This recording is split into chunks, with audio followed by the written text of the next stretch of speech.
അങ്ങനെ കാത്തിരുന്ന കേരള സ്റ്റോറി എന്ന പടക്കം പൊട്ടിത്തെറിച്ചിരിക്കുന്നു. ഇന്ത്യ കണ്ടതിൽ വെച്ച ഏറ്റവും വലിയ പ്രൊപ്പഗണ്ടയായ ഈ സിനിമ റിലീസ് ചെയ്യപ്പെട്ടിരിക്കുന്നു. ഈ സിനിമ ഇറങ്ങിയതിൻ്റെ സന്തോഷത്തിലാണ് സകല സംഘികളും.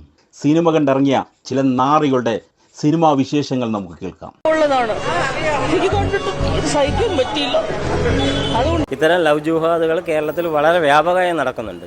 ഇത് കേരളത്തെ ഒരിക്കലും മോശപ്പെടുത്തുന്ന സമയമല്ല. കേരളത്തെ സംബന്ധിച്ചിടത്തോളം ന്യൂനപക്ഷത്തിന് വേണ്ടി കേരളം മാത്രമല്ല കാണിക്കുന്നത്, കേരളവും മറ്റ് സംസ്ഥാനങ്ങളിലും നടക്കുന്നുണ്ട്. അതായത് കൂടുതലൊന്നും പറഞ്ഞ് ആഗ്രഹിക്കുന്നില്ല. ഇത് വളരെ കാണേണ്ട സിനിമയാണ്, എല്ലാവരും കാണേണ്ട സിനിമയാണ്. പ്രത്യേകിച്ച് കേരളത്തിലെ പെൺകുട്ടികൾ, ടീനേജ് കുട്ടികൾ കാണേണ്ട സിനിമയാണ്. ഇത്തരം ലവ് ജുഹാദുകൾ കേരളത്തിൽ വളരെ വ്യാപകമായി നടക്കുന്നുണ്ട്. ഇത് കേരളത്തെ ഒരിക്കലും മോശപ്പെടുത്തുന്ന സമയമല്ല. കേരളത്തെ സംബന്ധിച്ചിടത്തോളം ന്യൂനപക്ഷത്തിന് വേണ്ടി സംസാരിക്കുന്ന എല്ലാ പാർട്ടികളും ഒഴിച്ചു നിർത്തുകയല്ല, BJP ഉൾപ്പെടെയുള്ള പാർട്ടികളും പല അവസരത്തിൽ ന്യൂനപക്ഷങ്ങൾക്ക് വേണ്ടി സംസാരിക്കാറുണ്ട്. ന്യൂനപക്ഷം എന്ന വ്യാജേന ഇവിടെ പൊളിറ്റിക്കൽ ഇസ്ലാമാണത്. ഇത് പക്ക പൊളിറ്റിക്കൽ ഇസ്ലാമിനെയാണ് തുറന്നു കാട്ടുന്നത്, അല്ല വേറെ ഒന്നുമല്ല. എന്തുവാണ് നാറികളെ? കേരളത്തിലെ ഹിന്ദു പെൺകുട്ടികളെല്ലാം മുസ്ലിങ്ങളെ തെരഞ്ഞു പിടിച്ചാണോ പോകുന്നത്? അങ്ങനെയല്ലേ ഈ സിനിമ പറയുന്നത്? അങ്ങനെയല്ലേ നിങ്ങളും പറയുന്നത്? എന്തിനാണ് നാറികളെ? ഒന്നും അറിയാത്ത പാവം പിടിച്ച ഹിന്ദു പെൺകുട്ടികളുടെ മാനം കളയുന്നത്? 150 കോടി ജനങ്ങളുടെ ഇന്ത്യയിൽ അതിലെവിടെയോ എങ്ങനെയോ വിരലിലെണ്ണാവുന്ന ചില സംഭവങ്ങൾ നടക്കുന്നത് ഒരു സിനിമയാക്കി എടുക്കാൻ മാത്രം കണ്ടന്റ് ഉണ്ടോ ഇതിൽ? അതിനെ സപ്പോർട്ട് ചെയ്യുന്ന മലം ഭക്ഷിക്കുന്ന നാറികളെ, നിങ്ങളെയൊക്കെ കരുതിക്കൊണ്ടാണ് ഇതുപോലെ നമ്പർ 1 പ്രൊപ്പഗണ്ട സിനിമകൾ എടുക്കുന്നത്. പേനായ്ക്കളെ പിടിക്കാൻ വെച്ച വലയിൽപ്പെട്ട പോലെ നിങ്ങൾ പോയി പെടുന്നു. ബുദ്ധിയും വിവരവും ഉണ്ടോ നിങ്ങൾക്ക്? ഇവിടെ സിനിമ ചെയ്യേണ്ടത് ഇതുപോലത്തെ കഥകളല്ല.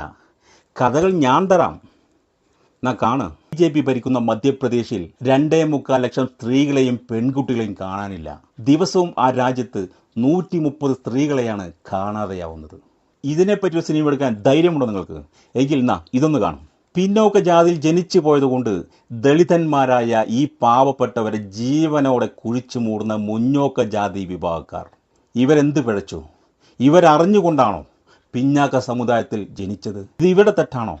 ഇവരും മനുഷ്യരാണ്, ഭൂമിയുടെ മക്കളാണ്. ഭൂമിയിൽ ജീവിക്കാൻ ഇവർക്കും അവകാശമുണ്ട്. എന്തുകൊണ്ട് ഇവരെ ജീവനോടെ കുഴിച്ചു മൂടുന്നു? അതും BJP ഭരിക്കുന്ന നാട്ടിൽ. തീർന്നില്ല, ഇനി മഹാരാഷ്ട്രയിൽ പോകാം. 1,17,000 പെൺകുട്ടികളെ, മൈനറായിട്ടുള്ള പെൺകുട്ടികളെ, അതായത് ചെറിയ പെൺകുട്ടികളെ മിസ്സായിട്ടുണ്ട്. മഹാരാഷ്ട്രയിൽ ഭരിക്കുന്നതാരാ? BJP. ഇതിനെല്ലാം വെച്ചൊരു സിനിമ എടുക്കാണ്ട് നാറികൾ വിരലിലെണ്ണാവുന്ന 1-2 കേസുകൾ എടുത്ത് സിനിമ എടുത്തുകൊണ്ട് ജനങ്ങളെ തമ്മിത്തല്ലിക്കാൻ വേണ്ടി നമ്പർ 1 പ്രൊപ്പഗണ്ട സിനിമയെ പിന്താങ്ങുന്ന ഇതുപോലെയുള്ള നാറികളുടെ മുഖത്ത് താർക്കിച്ച് തുപ്പണം.